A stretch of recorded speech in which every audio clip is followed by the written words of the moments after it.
Bienvenue les geeks et bienvenue les geekettes. Bienvenue dans ce 100% du mercredi, 100%, ma foi, classique, avec quoi? Avec la critique, ce sera quoi?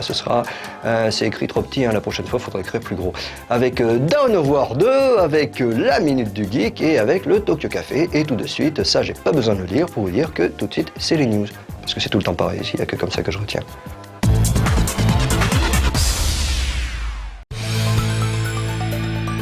Pour les 30 ans de la série Gundam, Bandai a fait part de son intention de créer un mobile suit grandeur nature. Le Gundam en question est le modèle RX-78-2 présent dans la toute première série. D'une hauteur de 18 mètres, il devrait être exposé gratuitement dans le parc tokyoïde d'Odaiba pour ensuite faire une petite tournée à travers le pays.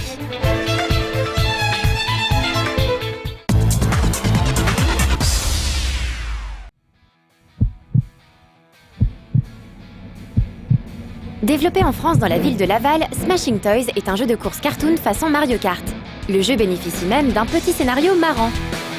Des jouets prennent vie après qu'une vieille usine ait été frappée par la foudre. Mais pour rester en vie à jamais, ils doivent absolument rejoindre une île magique et pour ce faire, ils s'engagent tous dans une course pour la vie en quittant la vieille usine. Smashing Toys, prévu en téléchargement sur PC via la plateforme Steam courant avril et annoncé sur XBLA pour le mois de juin a priori, tourne autour de plusieurs principes. En début de partie, le joueur, que ce soit en solo ou en multi, choisit son jouet, puis son véhicule. Chaque jouet dispose en effet de plusieurs moyens de locomotion qui pourront être customisés et améliorés à l'aide des points gagnés en course. Ces points dépendent de plusieurs facteurs, comme la réalisation de sauts, la collecte de certains bonus, mais également de son état. Les jouets pilotes partent en effet en morceaux s'ils se prennent trop de chocs ou de malus adverses. Plus mal en point le joueur sera à l'arrivée et moins de points il encaissera.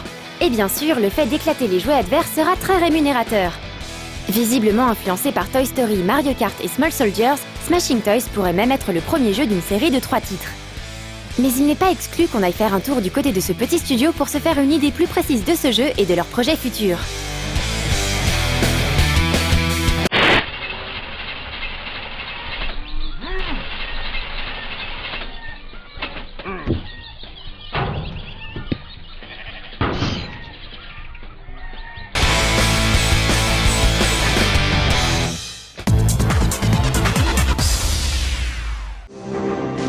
Les fantassins génétiquement modifiés, produits dégénérés de la science sudienne. Rock Trooper est une bande dessinée britannique créée au début des années 80 par Gary Finlay et Dave Gibbons, le co-créateur de Watchmen. Il s'agit d'une des séries emblématiques du magazine 2000 AD aux côtés de Judge Dredd. La BD raconte le conflit futuriste opposant les Norths aux Sudiens pour contrôler la planète Néo-Terre. Située près d'un trou noir d'une importance stratégique cruciale, cette planète autrefois paradisiaque a été la cible de toutes les armes de destruction massive imaginables et n'est plus qu'un désert acide et radioactif. Pour combattre cet environnement hostile, les Sudiens ont créé les GI, Genetic Infantry ou fantassins génétiquement modifiés en version française. Oui, anéantissez votre ennemi! Dans l'adaptation Wii qui nous intéresse aujourd'hui, le joueur se glisse dans la peau bleue de Rogue, un de ses GI, lors d'un assaut de grande envergure contre la Néo-Terre alors aux mains des Norths. Malheureusement, l'assaut tourne au vinaigre en raison de la trahison d'un officier sudien, et les capsules contenant les troupes GI sont pour la plupart détruites avant même d'avoir touché le sol de la planète.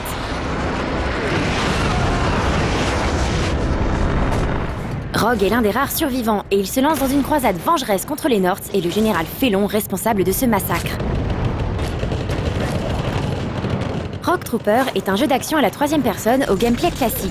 Avancer, tirer sur les ennemis, jeter des grenades, on est en terrain connu. Ce titre prend également en compte la nécessité de se mettre à couvert. Et un peu comme dans le bon vieux MDK, Rogue devra régulièrement jouer au sniper pour progresser. 2 facettes qui introduisent un peu de subtilité dans ce monde guerrier. Autre originalité, la nécessité de recycler le matériel trouvé sur le champ de bataille pour fabriquer des munitions et améliorer son équipement. Déjà sorti sur PS2 et Xbox en 2006, le jeu exploite de manière discrète la maniabilité particulière de la Wii, n'apportant rien de révolutionnaire. Ceci étant dit, Rogue répond au doigt et à l'œil et les commandes sont instinctives, ce qui est déjà pas mal. Graphiquement, le jeu est très soigné et n'accuse pas trop son âge, grâce notamment à son ambiance particulièrement bien rendue. Bref, il s'agit d'une adaptation de qualité, ce qui n'est guère étonnant puisque le développeur du jeu Rebellion, plus connu pour ses jeux Alien vs Predator, n'est autre que le propriétaire du magazine 2000 AD. La Wii manquant cruellement de jeux d'action, Rock Trooper pourrait donc séduire de nombreux joueurs, même ceux qui ne connaissent pas la BD d'origine. Le grand amiral Offa a ordonné l'extermination de tous les FGM. Mais il n'a pas dit que je ne pouvais pas m'amuser entre-temps. On y va, FGM?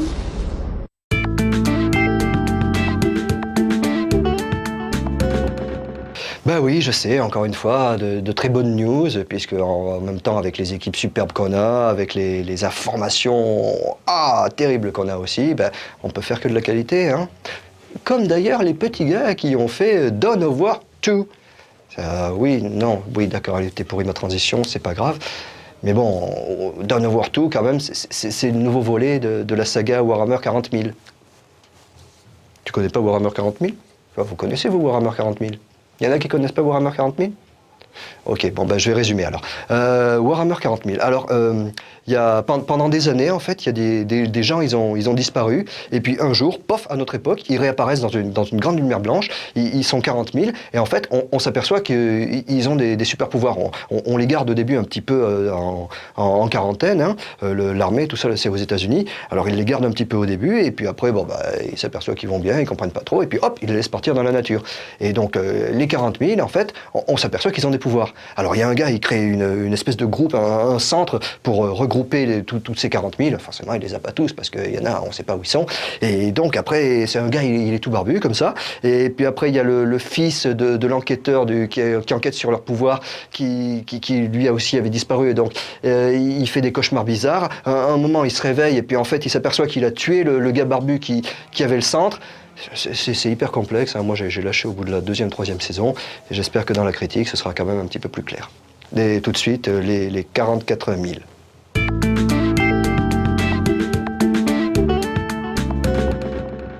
Un chapitre des Space Marines. Warhammer 40 000 a été créé en 1987 par Rick Priestley et l'équipe de Games Workshop. Ce jeu de figurines s'appelait à l'origine Rogue Trader et avait une orientation jeu de rôle assez développée. Au fil du temps, Warhammer 40 000 devint un wargame pur et dur, et son univers toujours plus sombre et désespéré.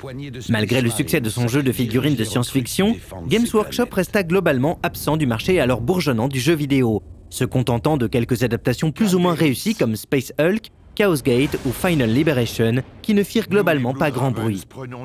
D'autres n'eurent pas de scrupules à s'approprier ce terrain. Les jeux Warcraft et Starcraft de Blizzard pillent assez ouvertement le bestiaire et les créatures de Warhammer et Warhammer 40 000 respectivement. Il a fallu attendre l'arrivée du premier Dawn of War, développé par Relic Entertainment, pour assister à une contre-attaque fulgurante de Games Workshop. Dawn of War s'afficha comme le seul concurrent sérieux à Warcraft 3 et réconcilia avec le genre RTS plus d'un joueur dégoûté par la philosophie du rush. Après 3 extensions, il était toutefois temps pour Dawn of War de connaître une vraie suite.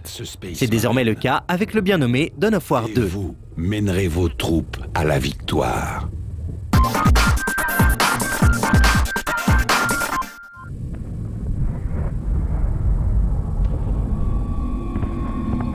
Dawn of War 2 n'est pas le premier jeu adapté de Warhammer 40 000 à être chroniqué sur No Life. Mais une piqûre de rappel s'impose pour ceux qui ne seraient pas familiers de son univers. Déjà perdu cette guerre, imbécile. Le jeu se déroule donc au XXIe siècle, dans un univers qui ne respire pas franchement la joie de vivre. Menacé de toutes parts par de multiples races extraterrestres et par les divinités Lovecraftiennes du chaos, l'humanité n'a dû sa survie qu'à l'adoption d'une discipline de fer centrée autour du culte fanatique de son empereur. Les redoutables chapitres de Space Marines sont le bras armé de l'Imperium, répandant à travers l'espace la parole de l'Empereur Dieu et exorcisant l'hérétique par le feu. Dawn of War mettait en scène un chapitre de Space Marines inédit, créé spécialement pour le jeu, les Blood Ravens. Dawn of War 2 commence peu de temps après Soulstorm, la dernière extension du premier jeu. Pas de chance pour les Blood Ravens, la bataille pour le contrôle du système de Korava, narrée dans Soulstorm, n'a pas tourné en leur faveur, forçant le chapitre à se replier sur sa planète mère, Calderis. La campagne de Dawn of War 2 commence alors que Calderis est assiégée par une Wag d'orques avide d'exploiter la faiblesse des Space Marines à leur avantage. Le joueur incarne un jeune commandant des Blood Ravens dont la mission sera de rallier les défenseurs de la planète pour bouter les extraterrestres hors du système de Calderis. Cette planète est à nous, sorcière.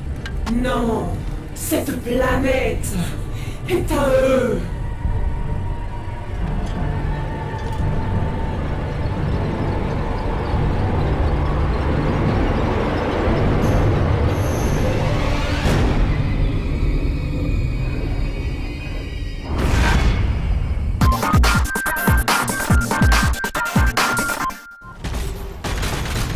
première chose qui frappe dans Dawn of War 2, c'est son dépouillement, surtout après avoir joué à Soulstorm.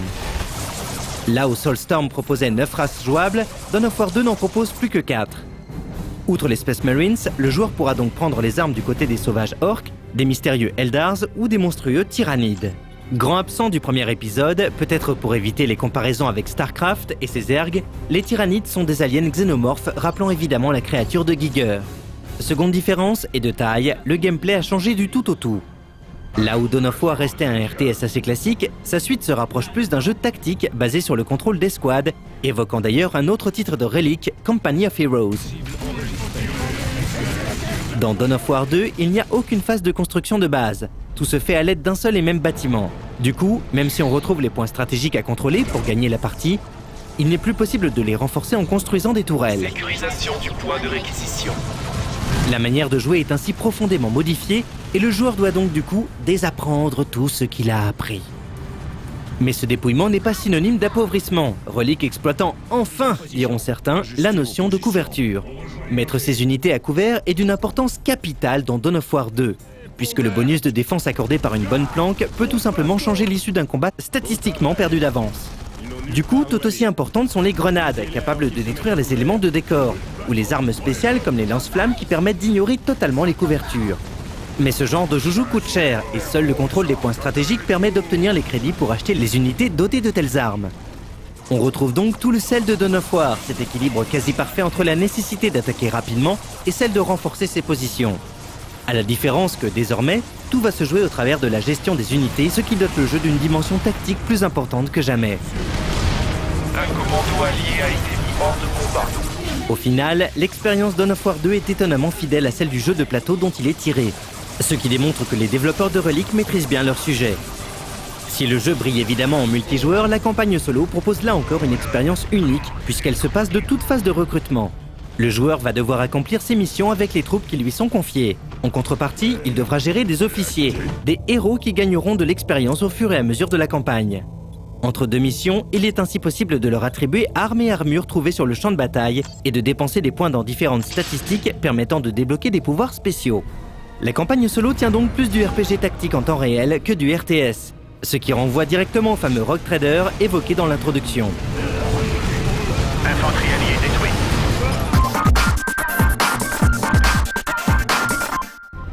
Tout d'abord, il nous faut mentionner les déboires rencontrés pour installer et lancer le jeu sur les PC de No Life.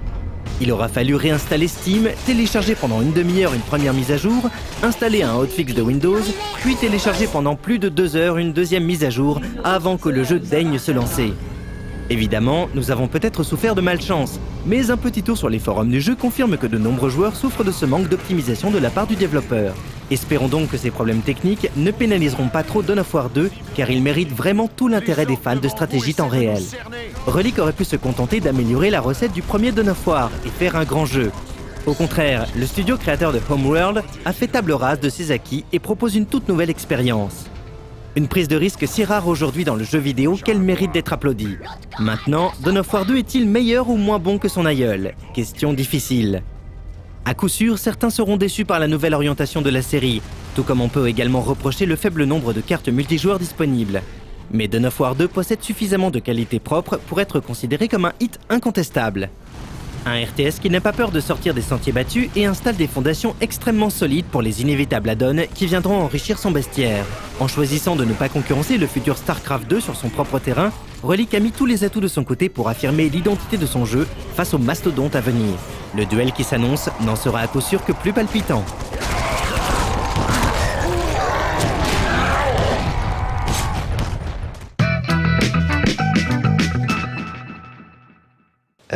Excusez-moi, je suis un petit peu gêné, je me suis un petit peu emmêlé les crayons. Tout à l'heure, pour Warhammer 40 000, en fait, je vous ai parlé d'autre chose. C'est vrai, c'était facile de confondre. Moi, les chiffres, vous savez, mais en même temps, c'était évident que c'était pas ça, hein, des bons hommes en jupette. This is madness, non, this is Sparta. J'aurais pas dû me tromper, je sais pas comment ça s'est passé. Bref, pourtant, j'avais regardé sur Internet, hein, j'avais regardé sur le site de mon journal télé. Et... Bon, bref. Comme pour Julien Pirou, pareil, je me suis documenté sur Internet pour savoir qui c'était cette Marissou McGuffin. Ben, en fait, déjà c'était coton parce que c'était des sites, j'ai rien trouvé en français, que en anglais. Et en fait, c'est une femme, elle aurait fait un doctorat sur la ductibilité des métaux. Effectivement, on peut toujours trouver plus geek que soi, mais à ce point-là, ben, on verra. Donc, Julien Pirou, la minute du geek.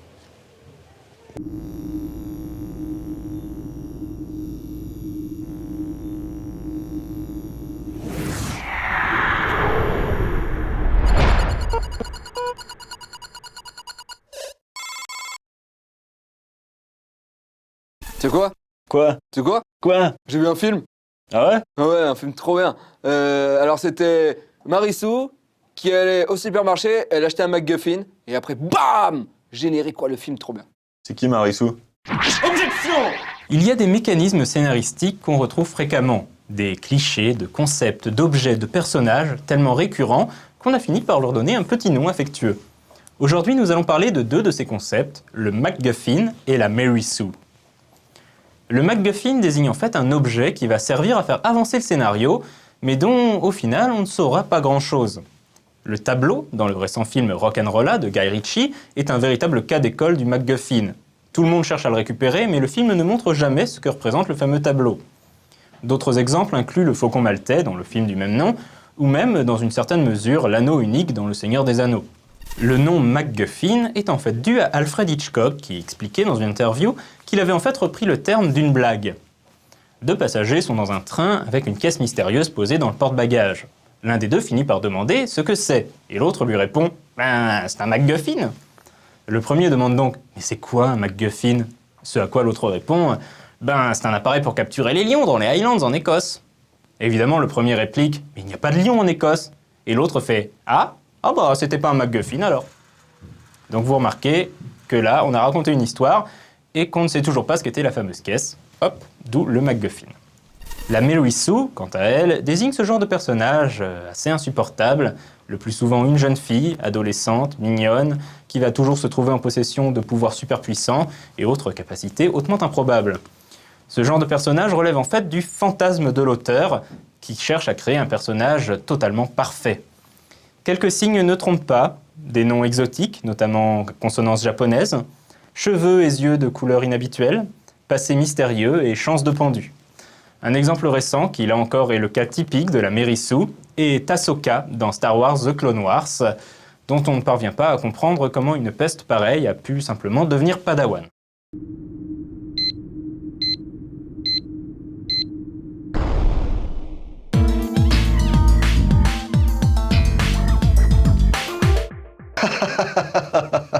Ben oui, hein, en fait, c'était pas non plus tout à fait ça, décidément. Je sais pas ce qui m'arrive aujourd'hui.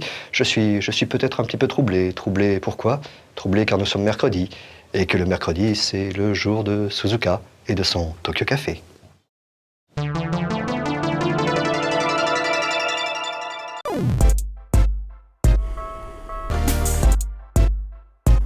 いらっしゃいませ。東京カフェへようこそ。Alors, qu'est-ce que ce sera aujourd'hui? Hadouken! Salut tout le monde, c'est Suzuka! 今日はですね、ストリートファイターシリーズについてちょっといろいろ鈴鹿チェックを入れていきたいと思いますので、皆さんついてきてください。あんちゃんに聞きます。龍。Hadouken? 正解です。剣で。Shoryuken? 正解です。ちょっと今ちょっと心配でしたけれども当たりましたね。じゃあ次いきます。これは Tatsumaki Senpukyaku? 残念、ラストですね。さあじゃあ続けて、すみません、ちょっといいですか。こんにちは、ボンジュー。いきなりですけれども東京カフェチェック入ります。これ龍。残念。結構グダグダです。続けていきます。さあ逃げようとしている人捕まえました。トラップです。サガット。Dagger Bucket. 当たりましたね。いきますよ。龍。真空波動拳。当たりました。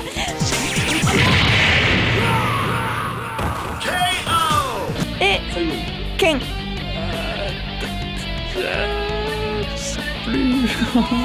しい。惜しかった。でもブラボーです。ブラボーです。ブラボーです。いきなりですが、プールプさんこんにちは。おはようございます。あははー。さあ、じゃあちょっと私からアタックしたいと思います。ケン。C'est un truc comme ça.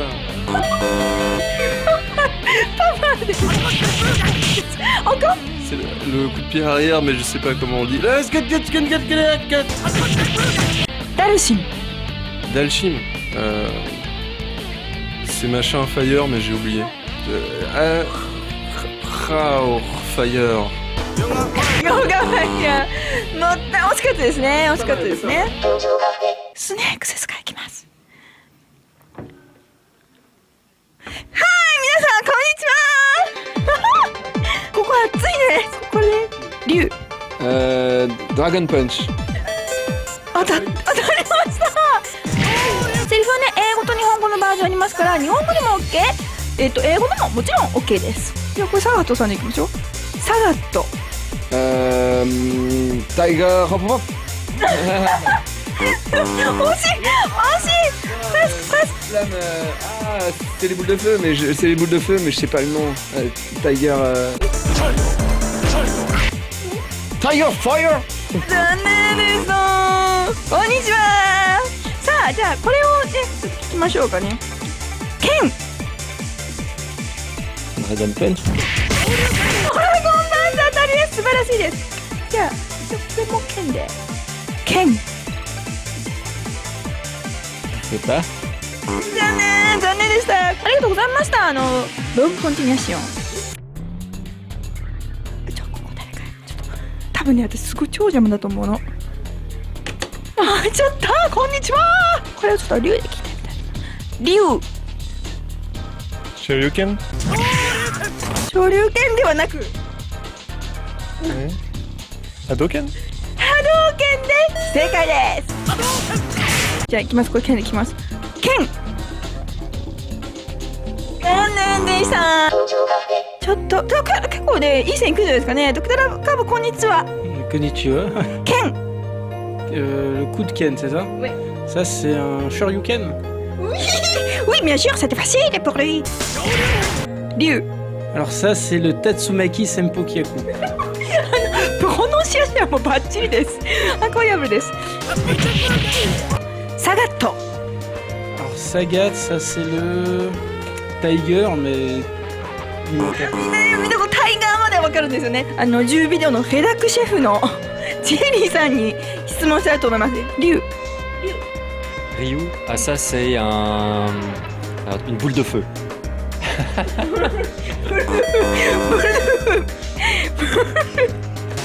Ça passe en anglais aussi, hein? Ça passe en anglais aussi? Alors attends, c'est c'est... 日本語で言ってました。さくら。知らない。まず簡単なのいきます。剣。昇竜拳でしょ？もう簡単。これちょっと竜で聞きたいと思います。竜。真空波動拳でしょ？真空波動拳でしょ？簡単ですよ。同じもので剣。昇竜レッパー。当たりです。さすがボスです。これでダルシンいきます。これでダルシン。ヨガファイア。すごいコンプリートで、さすがボス。もうこれノーライフね、言えないとボスになれないですからね。さすがボスでした。というわけでですね、今日の東京カフェではこのストリートファイター2ストリートファイターシリーズの面白いのを紹介しましたが、なんと週末にはストリートファイターシリーズのスペシャルがあるので、そこでもまたちょっと東京カフェっぽく何これっていうのを紹介したいと思いますので、フブネスウィーケンド。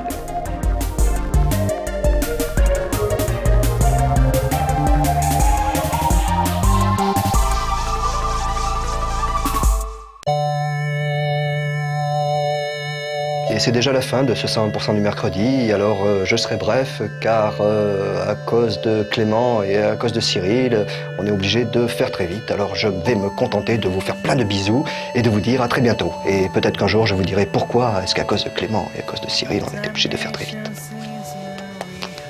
bisous, à bientôt. Des bisous. So take your time, watch your step, but you don't have to fear. Silver snow